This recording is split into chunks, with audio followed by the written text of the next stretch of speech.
Kita pernah ada MO1, seorang figura misteri di sebalik skandal 1MDB yang menggegarkan dunia.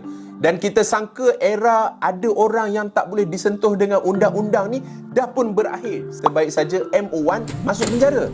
Tapi macam mana kalau saya katakan sekarang muncul ARO1, iaitu Anti Rasuah Official 1. Beliau bukanlah orang politik, beliau tak pernah bertanding dalam pilihan raya, beliau hanyalah seorang penjawat awam.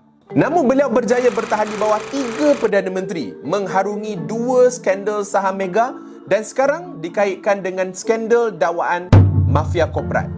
Adakah ARO1 sebenarnya lebih hebat daripada MO1? Kenali Tan Sri Azam Baki, anak jati Negeri Sembilan, lahir pada tahun 1963. Profilnya memang nampak seperti seorang pegawai contoh. Ada diploma kejuruteraan elektrik daripada UTM, kemudian ijazah undang-undang daripada Universiti Malaya. Dan Azam Baki ini bukannya orang luar yang dilantik melalui politik. Beliau adalah insider yang paling tulen. Bayangkan, Azam Baki sudah pun berada dalam sistem selama lebih daripada tempoh 42 tahun. Beliau bermula pada tahun 1984 sebagai seorang pegawai rendah dekat Badan Pencegah Rasuah sebelum ditransformasikan kepada Suruhanjaya Pencegahan Rasuah Malaysia, SPRM.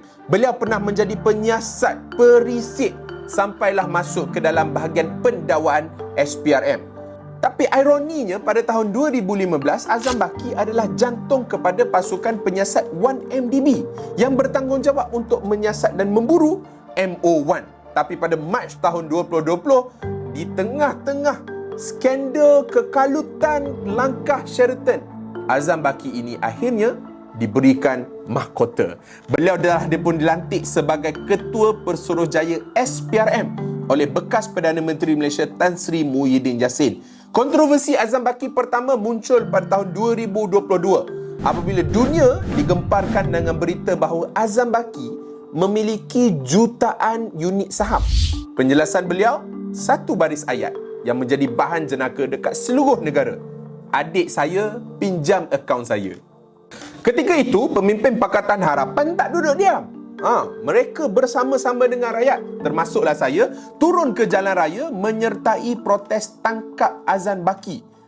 Datuk Seri Anwar Ibrahim, waktu itu beliau menjadi Ketua Pembangkang, berdiri teguh menyokong protes ini. Beliau lantang bersuara untuk menuntut siasatan telus dijalankan terhadap Azam Baki. Tapi politik ini magic. Politik ini adalah satu perkara yang sakti. Apabila Pakatan Harapan jadi kerajaan, janji itu untuk tangkap Azam Baki juga hilang seperti asap.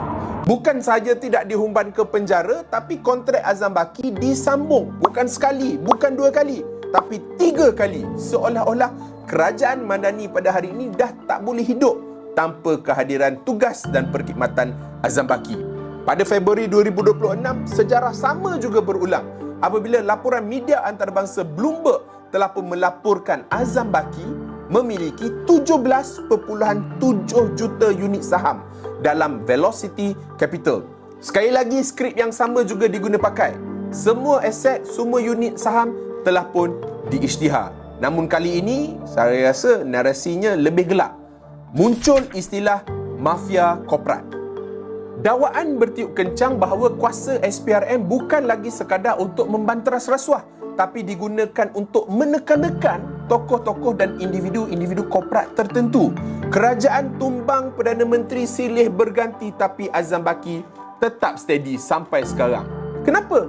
Kerana dekat Malaysia ini, Ketua SPRM ini tidak dilantik di bawah kuasa Parlimen.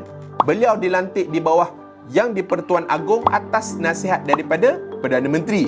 Kini ada ura-ura Azam Baki nak melangkah masuk dalam Dewan Negara sebagai seorang senator selepas daripada dia bersara. Dan jika benarlah dengan rekod bersih dengan kenaikan pangkat ini Azam Baki masuk dalam Dewan Negara, ini adalah satu bukti mutamak yang jelas tentang teori ARO1. Bahawa jika anda cukup berguna kepada koridor kuasa eksekutif, anda tidak akan boleh lagi untuk disentuh. Tapi kawan-kawan, masalah sebenarnya bukan hanya kepada seorang individu yang bernama Azam Baki. Masalahnya terletak kepada kerusi itu sendiri. Selagi SPRM melapor terus kepada Jabatan Perdana Menteri dan bukannya kepada Parlimen yang bebas, selagi itulah SPRM akan terus menjadi alat dan bukannya pelindung. Azam Baki mungkin akan pergi pada bulan Mei ini, kita harap-haraplah. Tapi sistem yang menjadikan seorang supremo seperti Azam Baki ini akan terus kekal di dalam SPRM untuk menunggu ARO nombor 2.